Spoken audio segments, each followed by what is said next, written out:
আমি আজি গীতাৰ পাৰমাৰ্থিক তত্ত্বৰ বিষয়ে অকণমান আলোচনা কৰিম বুলি আপোনাৰ সৈতে ভাবিছোঁ। পাৰমাৰ্থিক তত্ত্ব অৰ্থাৎ শ্ৰীমদ ভাগৱত শাস্ত্ৰ, গীতা, কীৰ্তন, নামঘোষা সমস্ত শাস্ত্ৰৰ তত্ত্বক যদি আমি পাৰমাৰ্থিক তত্ত্বৰে যদি বিশ্লেষণ নকৰোঁ, তেনেহ'লে আমাৰ ইয়াৰ পৰা মূল জ্ঞান পাবলৈ অসুবিধা হ'ব। সেয়েহে শাস্ত্ৰৰ পাৰমাৰ্থিক তত্ত্বখিনি আমি জানিবলৈ চেষ্টা কৰাটো আমাৰ বাবে খুব প্ৰয়োজন। গীতাইনো প্ৰকৃততে আমাক কি ক'বলৈ গৈছে? পাৰমাৰ্থিক তত্ত্ব মানে কি? আচলতে কি? দাপৰত এখন যুদ্ধ সূচনা কৰি সেইজন ঈশ্বৰ কৃষ্ণই জগতত কি জনাবলৈ গৈছিল? তেওঁ জগতত জনাই দিছিল সেইজনেই ঈশ্বৰ কৃষ্ণময়, যিজন ঈশ্বৰ কৃষ্ণই জগতত ধৰ্ম প্ৰতিষ্ঠা আৰু অধৰ্মক বিনাশ কৰাৰ বাবেই দৈৱকীৰ অষ্টম পুত্ৰ হিচাপে জন্ম লাভ কৰিছিলোঁ। সেই জগতবাসী এজনেই ঈশ্বৰ, এজনেই কৃষ্ণ, যিজন ঈশ্বৰৰ কৃপাত এই জগত, এই চৰাচৰ জগতৰ এজনেই কৃষ্ণ, যিজন কৃষ্ণই বসুদেৱ আৰু দৈৱকীৰ অন্ধকাৰ কাৰাগাৰত জন্ম লৈ আজি এই জগতত ধৰ্ম কি আচলতে তাক বুজাই থৈ গৈছিল। গীতাই আমাক কি দিলে? দাপৰত এখন যুদ্ধ সূচনা কৰি দেখুৱাই দিলে এজন অন্ধ ধৃতৰাষ্ট্ৰ। আচলতে গীতাৰ যদি পাৰমাৰ্থিক তত্ত্বৰ দিশে আমি আগবাঢ়িবলৈ যাওঁ, তেনেহ'লে গীতাৰ সমূহ চৰিত্ৰকে আমি অকণমান গভীৰভাৱে আমাৰ দেহ ৰাজ্যত বিচাৰি চাব লাগিব। নহ'লে কিন্তু আমি গীতাৰ তত্ত্ব আমি বুজি নাপাম। প্ৰথম কথা হ'ল কৃষ্ণ। কোনজন কৃষ্ণ? সেইজন কৃষ্ণক চিনি পাব লাগিব। আচলতে কৃষ্ণ কি? কৃষ্ণ অন্য একো নহয়। কৃষ্ণ মানে হাঁহি, কৃষ্ণ মানে আনন্দ, কৃষ্ণ মানে সুখ, কৃষ্ণ মানে প্ৰকৃতিৰ ধুমুহা বতাহ, সাংসাৰিক জ্বালা যান্ত্ৰণাত যেতিয়া আমি ভাগৰুৱা হৈ যাওঁ, অকণমান প্ৰেৰণাৰ উৎস সেই কৃষ্ণ। কৃষ্ণ শব্দটিকেই, ৰাম শব্দটিকেই, হৰি শব্দটিকেই অকণমান গভীৰভাৱে বিশ্লেষণ কৰিবলৈ দ্বিতীয়জনা গুৰুৱে আমাক ঘোষা কৈ গ'ল। সেই ঘোষা আমি আমাৰ প্ৰত্যেক গৃহতে আমাৰ আইসকলে, আমাৰ বাপসকলে এজোকা হ'লেও সন্ধিয়া গাবলৈ চেষ্টা কৰিব লাগে, সকলোৱে গৃহৰ মংগলৰ অৰ্থে। এতিয়া সেইজন কৃষ্ণ কোনজন কৃষ্ণ? সেই কৃষ্ণ তুমি মাত্ৰ চৈতন্য স্বৰূপ নিত্য সত্য শুদ্ধ জ্ঞান অখণ্ডিত আৱৰ যতেক ইটো তোমাৰ বিনোদ ৰূপ চৰাচৰ মায়াৰে কল্পিত। সেইজনেই কৃষ্ণ, যিজন কৃষ্ণ আচলতে প্ৰত্যেক দেহতেই বিৰাজমান, যিজন কৃষ্ণ সত্য শুদ্ধ জ্ঞানৰ অখণ্ডিত, যিজন কৃষ্ণৰ জ্ঞানক ভাগ ভাগ কৰি দিব পৰা নাযায়। এইজন কৃষ্ণৰ জ্ঞান ইমান, এইজন কৃষ্ণৰ জ্ঞান সিমান, যিজন কৃষ্ণৰ জ্ঞানক ভাগ কৰিব পৰা নাযায়। সেয়ে কৈছে হে কৃষ্ণ তুমি মাত্ৰ সত্য শুদ্ধ জ্ঞান অখণ্ডিত। অৰ্থাৎ এজনেই জগতত সত্য, এজনেই শুদ্ধ, এজনেই পবিত্ৰ, সেইজনৰ নামেই কৃষ্ণ। আৱৰ যতেক ইটো তোমাৰ বিনোদ ৰূপ চৰাচৰ মায়াৰে কল্পিত। আচলতে আমাৰ চকুৱে আজি জগতত যিমানবিলাক দেখিছোঁ, এইবিলাক মাত্ৰ সেইজন কৃষ্ণৰ মিছা মিছা মায়াৰে কল্পনা কৰা এখন মিছা পৃথিৱী। সঁচা কিন্তু সত্য কিন্তু এজনেই, সেইজনেই কৃষ্ণ। সেইজন কৃষ্ণই জ্ঞান যুগত পুনৰ অৰ্জুনক কৈ দিলে অজু অপিচন অদ্বয় আত্মা ভূতানাম ঈশ্বৰো অবিষ্ণহ প্ৰকৃতিম চাম অধিষ্ঠায়া সম্ভৱামি আত্মা ইয়ায়া। হেৰা অৰ্জুন, তুমি যে তোমাৰ সন্মুখত এজন কৃষ্ণৰূপী দেহধাৰী এই জীৱটো দেখিছা, তুমি আচলতে কি ভাবিছা? এইজনেই কৃষ্ণ, যিজন কৃষ্ণৰ জন্ম নাই, যিজন কৃষ্ণৰ মৃত্যু নাই, অজু অপিচন অদ্বয় আত্মা, যিজন কৃষ্ণই দেহৰ প্ৰতিটো দেহতেই ক্ষুদ্ৰমান অংশ হৈ বিৰাজমান হৈ আছে বাবে প্ৰত্যেকেই বিৰাজমান, প্ৰত্যেকে চৈতন্য স্বৰূপ। সেইজন কৃষ্ণই যদি জগতৰ প্ৰতিটো জীৱতেই যদি বিৰাজমান হৈ এই জগত পালন নকৰে, তেনেহ'লে আমি অচেতন। সেয়ে কৈছে অজু অপিচন অদ্বয় আত্মা ভূতানাম ঈশ্বৰো অবিষ্ণহ প্ৰকৃতিম চাম অধিষ্ঠায়া সম্ভৱামি আত্মায়ায়া। অৰ্থাৎ মোৰ জন্ম নাই, মোৰ মৃত্যু নাই, মই অবিনশ্বৰ দেহত বিৰাজমান হৈ থাকোঁ, ময়ে স্বতন্ত্ৰ, ময়ে সূৰ্যমন্ত, ময়ে অগ্নিমন্ত, ময়ে সনাতন, ময়ে জগতৰ এই চৰাচৰ জগতৰ পালকজন। সেইজন কৃষ্ণই আমাক এখন মহাযুদ্ধৰ সূচনা কৰি জগতৰ মংগল আৰু কল্যাণৰ অৰ্থে হাজাৰ জ্ঞান দি গ'ল। এয়াই গীতা, অৰ্থাৎ গীতাৰ জ্ঞানেৰে পৰিপুষ্ট হৈ জীৱন ধন্য কৰক। গীতাৰ জ্ঞানেৰে জীৱন ধন্য কৰিলে আপোনাৰ জীৱন কিন্তু যুগ যুগান্তৰলৈ সোণালী আখৰে লিপিবদ্ধ হ'ব। উদাহৰণ মহাত্মা গান্ধী। ধন সম্পত্তি আৰু এই সমস্ত সম্পত্তিৰ গৰাকী হ'লে আমাৰ কিন্তু নাম সোণালী আখৰে লিপিবদ্ধ নহয়। উদাহৰণ হিচাপে মহাত্মা গান্ধীয়ে গীতাৰ মহা তত্ত্বৰে জগতৰ মংগল কল্যাণ সাধন কৰি দেখুৱাই গ'ল এটা জাতিক কেনেকৈ উদ্ধাৰ কৰিব পাৰি। মানৱৰ কৰ্তব্য কি, মানৱৰ দায়িত্ব কি, এই জগতত যে এজন ঈশ্বৰ কৃষ্ণই আমাক মানুহ হিচাপে এই জগতলৈ পঠিয়াই আমাক যে তেখেতে পৰীক্ষা কৰিছে, অৰ্থাৎ তোমাৰ ধৰ্ম কি, তোমাৰ কৰ্তব্য কি, তুমি মহাত্মা গান্ধীলৈ মন কৰাচোন। অৰ্থাৎ মহাত্মা গান্ধীয়ে সেইটো সময়তেই লণ্ডনত বেৰিষ্টাৰ ডিগ্ৰী লাভ কৰিছিল, সেইটো সময়তেই। কিন্তু জগতত তেখেতে ধন সম্পত্তি দৌলত একো নিবিচাৰিলে, বিচাৰিলে মাথো গীতাৰ জ্ঞান, বিচাৰিলে মাথো ঈশ্বৰৰ তত্ত্ব। আচলতে জীৱন কি বুজি পাইছিল গীতাৰ তত্ত্বৰ পৰা। সেয়ে সেইজন মহাত্মা গান্ধীৰ নামেই হয়তো যুগ যুগান্তৰলৈ সোণালী আখৰে লিপিবদ্ধ হ'ব। তাকেই ক'লে গীতাই, হেৰা গীতাৰ জ্ঞানেৰে পৰিপুষ্ট হৈ জীৱন ধন্য কৰা। অৰ্থাৎ মই জগতত দেখুৱাইছিলোঁ যুধিষ্ঠিৰ, ভীম, অৰ্জুন, নকুল, সহদেৱ, পিতৃ আছিল পাণ্ডু আৰু কুন্তী মাতা। অৰ্থাৎ সেইগৰাকী কুন্তী মাতা, যিগৰাকী কুন্তী মাতাক শাস্ত্ৰই মাতা বুলি আখ্যা দিছে, যিগৰাকী কুন্তী মাতাই 4 পুৰুষাৰ্থ সাধন কৰিব পৰা 5জন পুত্ৰৰ জন্ম দিলে। সেইকেইজন হ'ল যুধিষ্ঠিৰ, ভীম, অৰ্জুন, নকুল, সহদেৱ। মই কি দেখুৱালোঁ? ঈশ্বৰ কৃষ্ণই ক'লে সেইজনেই যুধিষ্ঠিৰ হ'ব লাগিব, যিজন অলৰ অচৰ ধৰ্মত, ধৰ্মই সমস্ত, ধৰ্মকেই চিনি পাব লাগিব, ধৰ্মৰ বাহিৰে এই জগতত আৰু কোনো নাই, সত্যই শেষ, সত্যই জয়, যুধিষ্ঠিৰ। অৰ্থাৎ এই দেহ থাকে মানে আমি ধৰ্মত লিপ্ত হ'ব লাগিব, ঈশ্বৰমুখী কৰ্ম কৰিব লাগিব, আৰু মই হ'ব লাগিব যুধিষ্ঠিৰ। যুধিষ্ঠিৰ লগত তেতিয়া থাকিব অন্য এটা শক্তি, সেয়া হ'ল বিকুদৰ ভীম।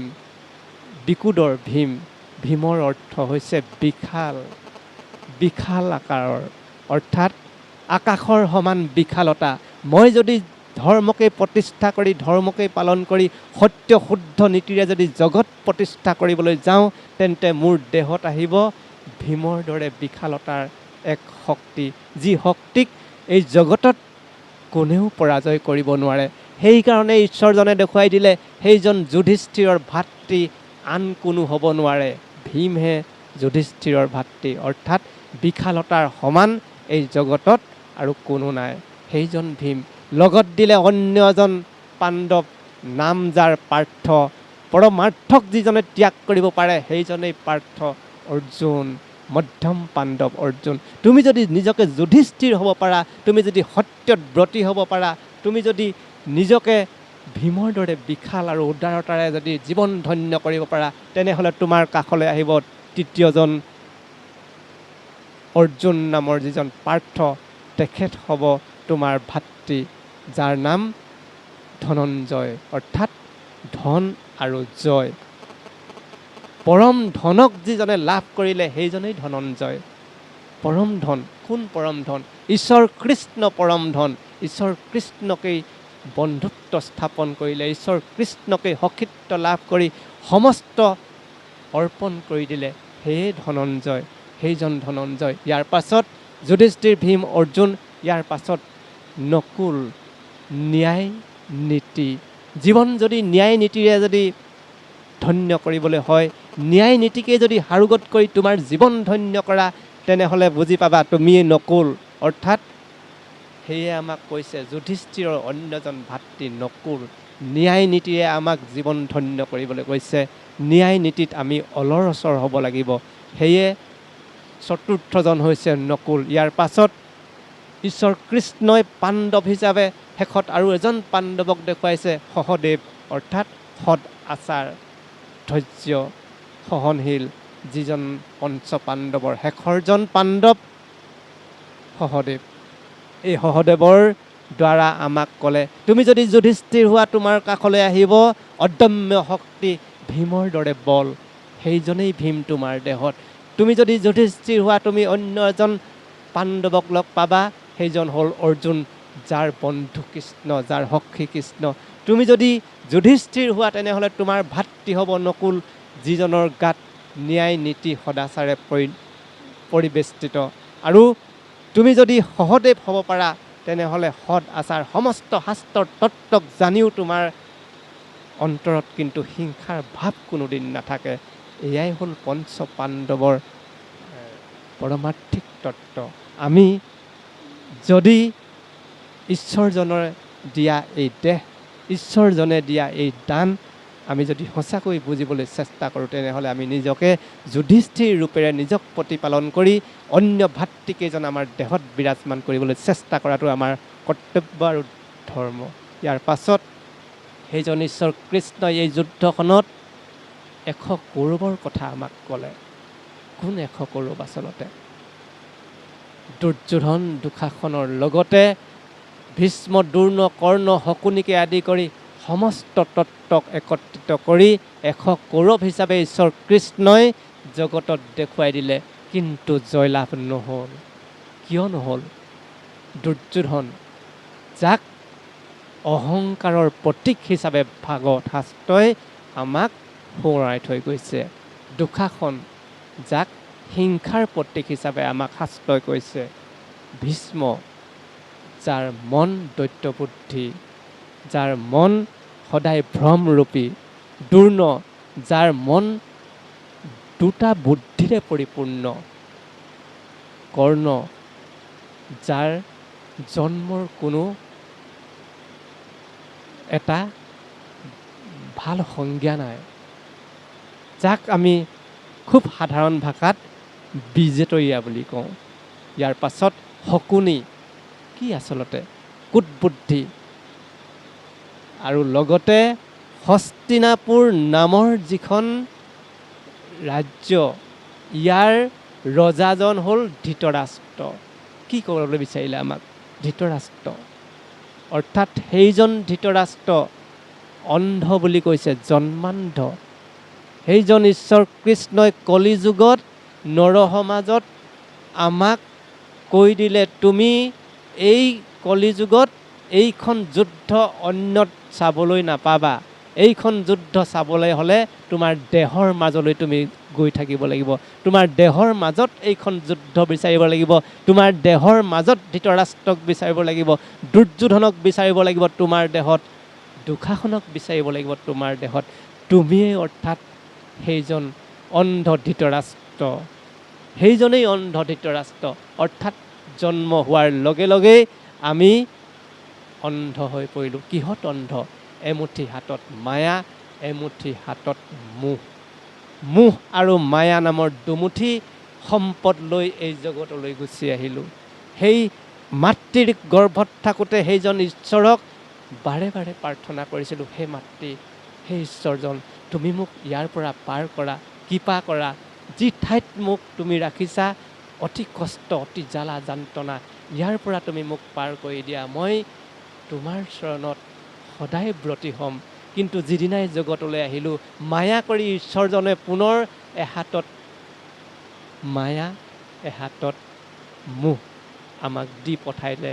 অৰ্থাৎ ময়ে তোমাক পৰীক্ষা কৰিম, তুমি অৰ্থাৎ পৰীক্ষিত হ'ব লাগিব।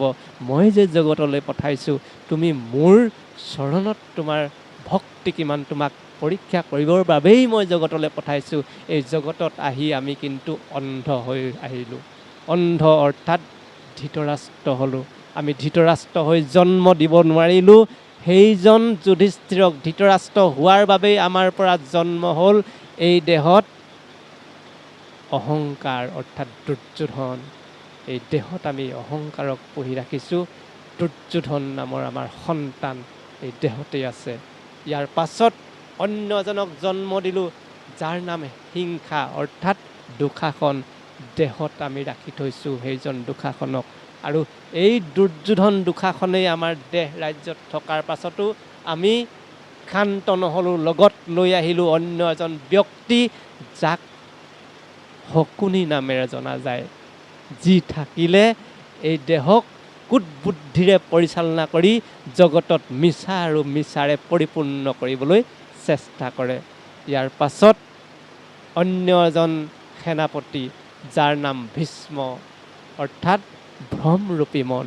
ইয়াৰ পাছত অন্য এজন সেনাপতি দ্ৰোণাচাৰ্য অৰ্থাৎ ব্ৰাহ্মণ হৈ নিজেই ব্ৰাহ্মণৰ ব্ৰহ্মতত্ত্বৰে জগতৰ মংগল আৰু কল্যাণ কেনেকৈ সাধিব পাৰি তাক চিন্তা কৰিব লাগিছিল।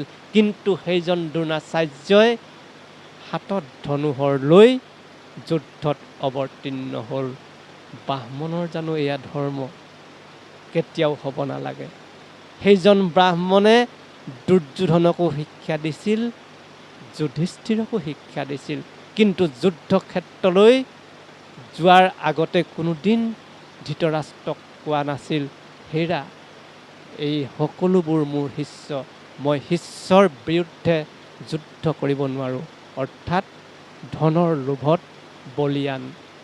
অৰ্থাৎ দুৰ্যোধনৰ যদি জয় হয়, মই ধনেৰে মই ধনী হৈ যাম।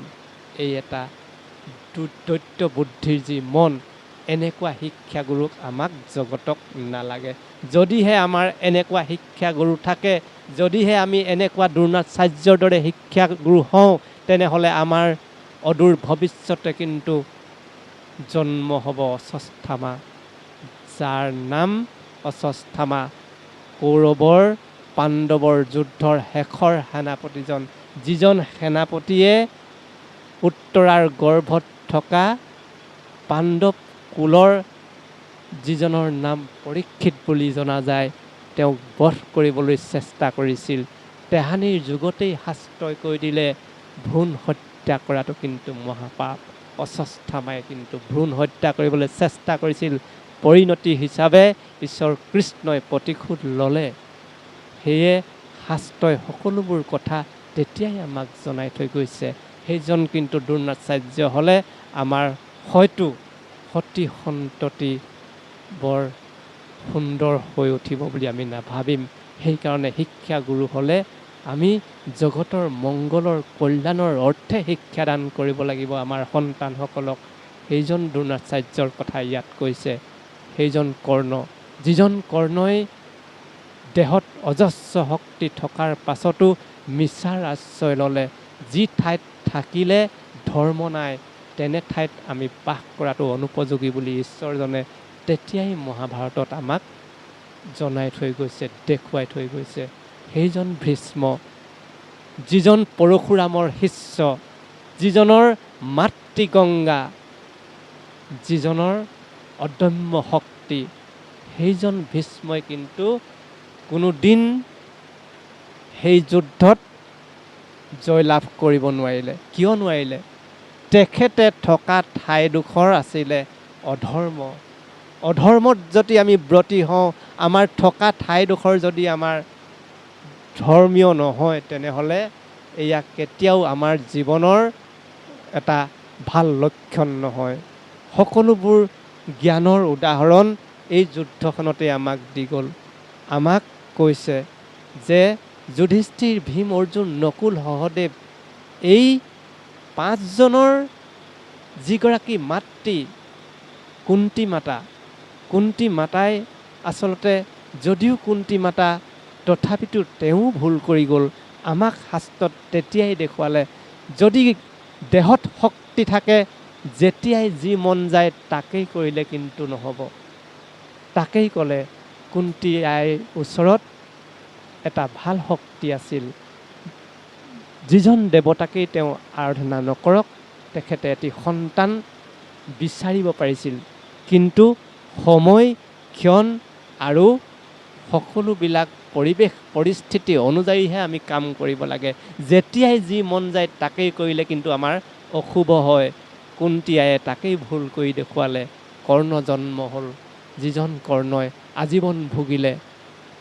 আমাক শাস্ত্ৰই এইবোৰ জ্ঞান দি গ'ল যে তেনেকুৱা জ্ঞানেৰে যদি পৰিপুষ্ট হৈ আমাৰ দেহ আমি পৰিচালনা কৰিবলৈ হয়, তেনেহ'লে জগতত আমাৰ শান্তি কোনোদিন নহ'ব। সময়টো হ'লে ক'ব, সময়টো হ'লে ক'ব দেই। কৃষ্ণ আমাক গীতাৰ জ্ঞানেৰে যিমানবিলাক আমালৈ এৰি থৈ গ'ল, এইবিলাক কৈ থাকিলে হয়তো 7-8 দিনমান ক'লেও শেষ নহয়। প্ৰতিটো চৰিত্ৰৰ তত্ত্ব অতি মধুৰ, প্ৰতিটো চৰিত্ৰই আমাক বহুবোৰ কথা কৈ যায়। এগৰাকী নাৰীৰ চৰিত্ৰ দ্ৰৌপদী, যিগৰাকী দ্ৰৌপদীক আমি আজিৰ তাৰিখত 5জন স্বামীৰ গৰাকী বুলি জানো। আজিৰ তাৰিখত আমাৰ সন্তানে কিন্তু আমি যদি শাস্ত্ৰৰ কথা কওঁ, 5জন স্বামীৰ গৰাকী এগৰাকীয়ে দ্ৰৌপদী। আমাক হয়তো হাঁহিব, আমাক হয়তো তুচ্ছ তাচ্ছিল্য কৰিব, কিন্তু তাহানিৰ সেই দ্ৰৌপদীগৰাকীক, তাহানিৰ সেই পঞ্চ পাণ্ডৱৰ কথা আমাক ভাবি থাকিলে নহ'ব। আমি আজিৰ তাৰিখত আমি কি পাইছোঁ, আমাৰ দেহত ক'ত আছে দ্ৰৌপদী, সেইগৰাকীক বিচাৰিব লাগিব। অৰ্থাৎ এই যে 5টা তত্ত্ব, ধৰ্ম নামে যুধিষ্ঠিৰ আৰু আত্মা নামে এই প্ৰত্যেকটো যদি চৰিত্ৰ আমাৰ দেহত যদি পাওঁ, এই 5টা তত্ত্বক একেলগে যিয়ে স্বামী বৰণ কৰিছে সেইগৰাকী দ্ৰৌপদী। অৰ্থাৎ দেহটোক বুজোৱা হৈছে দ্ৰৌপদী নামেৰে। এই দেহটোকহে কৈছে দ্ৰৌপদী। এই দ্ৰৌপদীয়ে যদি যুধিষ্ঠিৰ, ভীম, অৰ্জুন, নকুল, সহদেৱৰ দৰে 5টা গুণক যদি আয়ত্ত কৰিব পাৰে, তেনেহ'লে এইগৰাকী হৈছে সেইকেইজনৰ পত্নী, অৰ্থাৎ সেইগৰাকী দ্ৰৌপদী। আৰু পুণ্য প্ৰবৃত্তিৰে পৰিপূৰ্ণ পাণ্ডু, পুণ্য প্ৰবৃত্তিৰে পৰিপূৰ্ণ কুন্তী আই। এই কুন্তী আইৰ সমস্ত তত্ত্বক আমি আমাৰ আইসকলে বিশ্লেষণ কৰি আমাৰ আজিৰ তাৰিখত, আজিৰ যুগত আমি কেনেধৰণে আমি পৰিচালিত কৰি আমাৰ সমাজখন অদূৰ ভৱিষ্যতে মংগল কল্যাণ কৰিব পাৰোঁ, তাৰ প্ৰচেষ্টা আমি শাস্ত্ৰৰ জ্ঞানেৰে ল'ব লাগিব। সেইজন ধৃতৰাষ্ট্ৰৰ ৰাজ্যত থকা প্ৰতিটো চৰিত্ৰক যদি আমি চাবলৈ যাওঁ, কোন কোন আছিলে? কুটবুদ্ধি সম্পন্ন শকুনি, যাৰ পৰা একো উন্নতি নাই, যাৰ পৰা আমাৰ একো লাভালাভ নহয় জীৱনত। যিজন শকুনিয়ে দুৰ্যোধনক ভাগিন ভাগিন বুলি কৈ এদিন কৈ দিলে, হেৰা ভাগিন, অহা কালিলৈ পৰা যুদ্ধ আৰম্ভ হ'ব, তুমি এতিয়াই ঈশ্বৰ কৃষ্ণৰ ওচৰলৈ যোৱা। বোলে কিয় যাব লাগে? তুমি ঈশ্বৰ কৃষ্ণৰ ওচৰত ক'বা, অহা কালিলৈ পৰা আমাৰ যুদ্ধৰ সূচনা হ'ব, তুমি আমাক সহায় কৰিব লাগে। কিন্তু অকণমান কুটবুদ্ধি সম্পন্ন এটা কাম কৰি দিলে। সেই সময়ত কি কৰিলে? মধ্যৰাতি তুমি গমন কৰিবা ঈশ্বৰ কৃষ্ণৰ ওচৰলৈ। আচলতে মধ্যৰাতি গমন কৰিলে আমাৰ যাত্ৰা কিন্তু মংগল নহয়।